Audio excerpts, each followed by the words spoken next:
Guys कैसे हैं आप सब लोग। Secret agent and beautiful girls के एपिसोड 129 के साथ हाजिर हूँ। तो लास्ट एपिसोड के एंड पे हमने देखा था लू फेंग और मो जानवू दोनों ही मास्टर चोंग का पीछा कर रही होती हैं। मास्टर चोंग उन्हें क्लिफ के ऊपर ले जाती हैं। वहाँ पर नीचे फॉरबिडन एरिया होता है। वो अपने विप को यूज करते हुए मो जानवू को नीचे गिराने की कोशिश करती है, लेकिन लू फेंग उड़ते हुए मो जानवू को बचा लेता है और साथ ही अपनी जोली स्वर्ड को मास्टर चोंग की तरफ फेंकते हुए कहता है, तुम हमें नीचे गिराना चाहते थे लेकिन अब तुम नीचे गिरोगे। मास्टर चोंग अपनी विप को यूज करते हुए उसकी तलवार को ब्लॉक करने की कोशिश करते हैं। वो उसके ऊपर अटैक करते हैं ताकि वो पीछे की तरफ गिर जाए, लेकिन लू फेंग की जोली स्वर्ड बहुत ज्यादा पावरफुल होती है। वो उसको ब्लॉक नहीं कर पाते। जोली स्वर्ड नीचे ग्राउंड पर लगती है, जिसकी वजह से नीचे का ग्राउंड टूट जाता है और मास्टर चोंग उस खाई के अंदर गिर जाते हैं। मास्टर चोंग गिरते हुए भी चिल्ला रहे होते हैं और नीचे गिरने के बाद भी बहुत ज्यादा चिल्ला रहे होते हैं। नीचे कोई स्पेशल डार्क फोर्स होती है जो कि उन्हें अपने अंदर खींच लेती है। लू फेंग भी ऊपर से देख रहा होता है और मो जानवू से कहता है, ये क्या चीज है, आए ये किस तरह का स्वाम्प एरिया है, मुझे तो लगा था ये सिर्फ एक खाई है। मो जानवू से कहता है, ये एक फॉरबिडन एरिया है।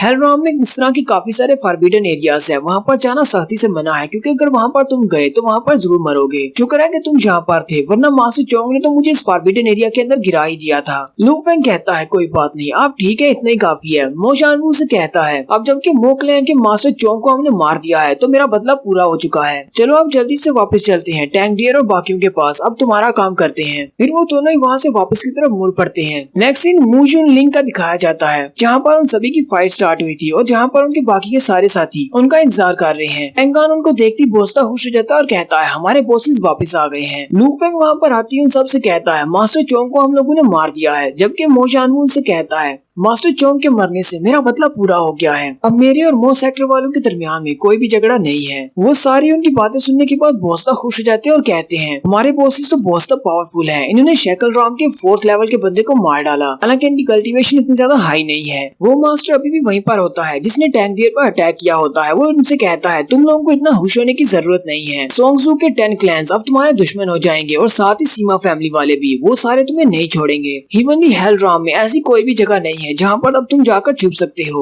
लू फेंग उस मास्टर से कहता है, हम लोग यहाँ पर आए ही उन 10 क्लैंस वालों के साथ फाइट करने के लिए हैं। हम उन्हें दिखा देंगे हमारी फिस्ट में कितनी ज्यादा पावर है। फिर लू फेंग अपने साथियों के साथ वहाँ से चला जाता है, जबकि वो मास्टर सोच रहा होता है, मुझे जल्दी से जल्दी सीमा फैमिली और 10 क्लैंस वालों को बताना पड़ेगा, ये लोग यहाँ पर आ चुके हैं और यहाँ पर आकर तबाही मचा रहे हैं। नेक्स्ट सीन उसी जंगल के एक दूसरे कोने का दिखाया जाता है, जहाँ पर वो सारे लोग अपने हाथ में एक क्रिस्टल लेकर बैठे होते हैं। लू फेंग उनके सामने खड़ा होता है। लू फेंग कहता है, एक हाई क्वालिटी के क्रिस्टल को यूज करके तुम लोग अपनी शेकल राम की सेकंड स्टेज पर बहुत ही आसानी से पहुंच सकते हो। और वो सारे के सारे ही अपनी शेकल राम की सेकंड स्टेज पर पहुंच जाते हैं। मो जानवू अपनी इन्वेस्टिगेशन करने के बाद लू फेंग के पास आता है और उसे कहता है, ब्रदर लू फेंग, मैंने इन्वेस्टिगेट किया है और मुझे पता चला है कि 10 क्लैंस के सारे लोग हमें ढूंढ रहे हैं। लू फेंग के पास वो नक्शे वाली बुक है। लू फेंग उन सबसे कहता है, इसके अंदर नक्शा दिया गया है जिसके मुताबिक हम लूशियन टेम्पल तक पहुँच सकते हैं, वो भी डिफरेंट रास्तों से। अगर हम सब लोग एक साथ वहाँ पर जाएंगे तो हमारा ग्रुप काफी ज्यादा बड़ा है, 10 क्लैन वाले हमें आसानी से ढूंढ लेंगे। मो जानवू उनसे कहते हैं, वैसे तो मुझे फीनिक्स सिटी में जाना है, इसलिए वहाँ पर मैं जा रहा हूँ क्योंकि मुझे वहाँ पर एक काम है। तुम लोग टैंक डियर को अपने साथ ले जाओ और तुम सभी लोग लूशियन टेम्पल की तरफ जाओ, मैं तुम्हें वहीं पर मिलूंगा। लू फेंग अपने बाकी के सारे साथियों से कहता है, चलो जल्दी से हम लोग स्प्लिट अप हो जाते हैं। लू फेंग उन सबसे कहता है, मैं वहाँ पर अकेला जाऊंगा, जबकि तुम सभी लोग अपनी 2 टीम्स बना लो, हम सभी लोग लूशियन टेम्पल में मिलेंगे। मो जानवू उनसे कहते हैं, लेकिन ये बात याद रखना, तुम लोग किस काम के लिए वहाँ पर जा रहे हो और किसी की भी नजर में मत आना। कियान लू फेंग से कहती है, लू फेंग तुम अपना ध्यान रखना क्योंकि तुम अकेले जाने वाले हो। लू फेंग उसे कहता है, लैन लैन तुम्हें परेशान होने की जरूरत नहीं है, मैं अकेला ही काफी हूँ। पेंगान उसका मजाक उड़ाते हुए कहता है, बॉस प्लीज अपना ध्यान रखना। लू फेंग भी शर्मिंदा होता है और कहता है, पेंगान अब बस भी करो वरना तुम मुझसे मार खाओगे। टैंक डियर को अपने साथ लो, तुम दोनों अकेले वहाँ पर जाओगे। फिर लू फेंग उन सब से कहता है, लेडीज एंड जेंटलमैन, तो मैं तुम सब लोगों को लूशियन टेम्पल में मिलूंगा। सब लोग वहीं पर इकट्ठे होते हैं, चलो अपने अपने रास्ते पर चले जाओ। नेक्स्ट सीन सोंगजू के फीनिक्स सिटी का दिखाया जाता है, जहाँ पर एक लड़की सीमा फैमिली के ग्रैंड एल्डर के पास आती है।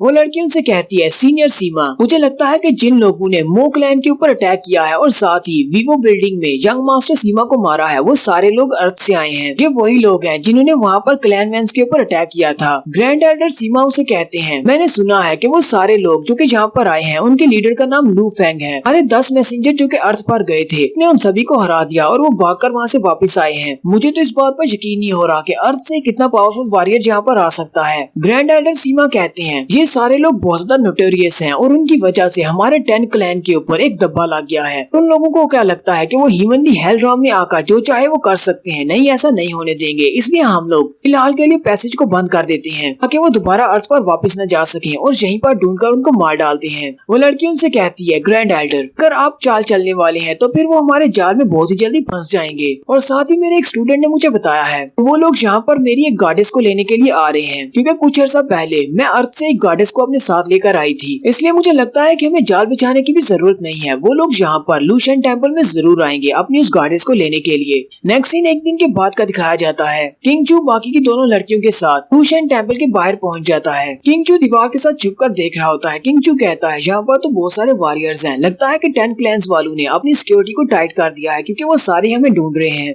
लैन लैन और रक्षा की बहन उसे कहती है हमें जल्दी करना होगा और हम सब लोग जाकर अपने रेंडेवू पॉइंट पर मिलते हैं। नेक्स्ट सीन फॉरेस्ट एरिया का दिखाया जाता है। यहाँ से पेंगॉन और टैंक डियर दोनों अपने रास्ते पर हैं। वहीं पर रास्ते में उन्हें सीमा फैमिली के कुछ लोग मिलते हैं। वो उन्हें बहुत ज्यादा पीटते हैं और उनसे कहते हैं तुम लोगों की हिम्मत कैसे हुई अर्थ के पैसेज को बंद करने की, अब हम लोग वापस कैसे जा सकते हैं। वो उनसे सारी की सारी इन्फॉर्मेशन निकलवा लेते हैं और यहीं से उन्हें ग्रैंड एल्डर के बारे में पता चलता है। पेंगॉन कहता है लगता है कि सीमा फैमिली का ग्रैंड एल्डर इस शैकल राम के 7th स्टेज पर है, वो तो काफी ज्यादा पावरफुल होगा, हम लोग उसका मुकाबला कैसे करेंगे। पेंगॉन कहता है ये एक बहुत बड़ा मसला है और एक बहुत बड़ी न्यूज भी है, हमें जल्दी से जाकर अपने बॉस को इस बारे में बताना होगा। जबकि लू फेंग वैली के रास्ते से लूशियन टेम्पल की तरफ आगे बढ़ रहा है और रास्ते में जितने भी लोग होते हैं उन सभी को पीट कर आगे बढ़ता है। लू फेंग भी सोच रहा होता है मैंने तो इस बारे में सोचा भी नहीं था कि सीमा फैमिली वाले अर्थ के पैसेज को बंद कर देंगे, अब हम लोग वापस कैसे जाएंगे। ये तो एक बहुत बड़ा मसला हो गया है, हमें सबको जल्दी से फिर से एक साथ मिलना होगा। नेक्स्ट सीन लूशियन टेम्पल यानी सिटी ऑफ गॉडेस का दिखाया जाता है। लू फेंग वहाँ पर उन सभी लोगों के साथ घुल मिल जाता है। लू फेंग वहीं पर चलता हुआ जा रहा होता है कि उसे सामने एक पिलर के ऊपर नोटिस लगा हुआ दिखाई देता है जहाँ पर काफी सारे लोग जमा होते हैं। वो सारे लोग बातें कर रहे होते हैं। ऐसा कैसे हो सकता है, लूशियन टेम्पल वाले अपनी एक गॉडेस की शादी करना चाहते हैं एक फाइटर के साथ। उन्हें एक कंपटीशन रखा है, जो भी उस कंपटीशन को जीतेगा वो अपनी एक गॉडेस की शादी उस लड़के के साथ कर देंगे। ऐसा पहले कभी भी नहीं हुआ, ये एक बहुत ही रेयर इवेंट है जहाँ पर लिखा हुआ है कि कोई भी जहाँ पर आकर हिस्सा ले सकता है। उसका किसी नोबल फैमिली से होना जरूरी नहीं है, बस उसके पास स्ट्रेंथ होनी चाहिए। लू फेंग भी उस एड को पढ़ने के बाद सोच रहा होता है ये कोई कोइंसिडेंस तो नहीं हो सकता कि अचानक इन्होंने इस तरह का एक कंपटीशन रख दिया है और एक गॉडेस की शादी कर रहे हैं एक वॉरियर के साथ। ये तो लगता है कि ये एक ट्रैप है और जिस गॉडेस को वहाँ पर लाया जाएगा वो हमारी रक्षा हो सकती है। लू फेंग हल्का सा मुस्कुराता और कहता है चाहे कुछ भी हो जाए, ये एक ट्रैप ही क्यों ना हो, इससे हम लोग रक्षा के एक स्टेप और ज्यादा करीब हो जाएंगे। लू फेंग लूशियन टेम्पल की तरफ देखता और कहता है रक्षा मेरा इंतजार करो, मैं बहुत ही जल्दी आ रहा हूँ तुम्हें लेने के लिए। नेक्स्ट सीन 1 घंटे के बाद का दिखाया जाता है। वो सारे के सारे फिर से एक साथ मिलते हैं। उनके पास जितनी भी न्यूज होती है वो एक दूसरे के साथ शेयर करते हैं। टैंक डियर कहता है इस पूरे लूशियन टेम्पल में हर जगह पर हमारे वांटेड पोस्टर लगे हुए हैं, हम लोग कहीं भी जाकर नहीं छुप सकते। पेंगॉन उसे कहता है बॉस क्या तुम्हें पता है सीमा फैमिली वालों ने अर्थ के पैसेज को ब्लॉक कर दिया है। लू फेंग उन सब से कहता है सभी लोग शांत हो जाओ, मुझे इन सारी खबरों के बारे में अच्छी तरह से पता है। पहले तो मैं इस बात से खुश हूँ कि हम सभी लोग यहाँ पर सेफ और साउंड पहुँच जाए हैं। लू फेंग उन सब से कहता है तुम सभी लोगों को पता है सीमा फैमिली की ग्रैंड एल्डर बहुत ज्यादा स्ट्रॉन्ग है, जितनी स्ट्रेंथ हमारे पास है हम सब लोग मिलकर भी उनका मुकाबला नहीं कर सकते। इसलिए हमारी प्रायोरिटी ये है कि हमें राक्षा को ढूंढना है और उसे ढूंढकर यहाँ से निकलना है। लैन लैन उसे कहती है लेकिन लूशियन टेम्पल तो हेविली गार्डेड है, हम लोग वहाँ पर जाएंगे कैसे, हम लोग तो अंदर भी नहीं घुस सकते।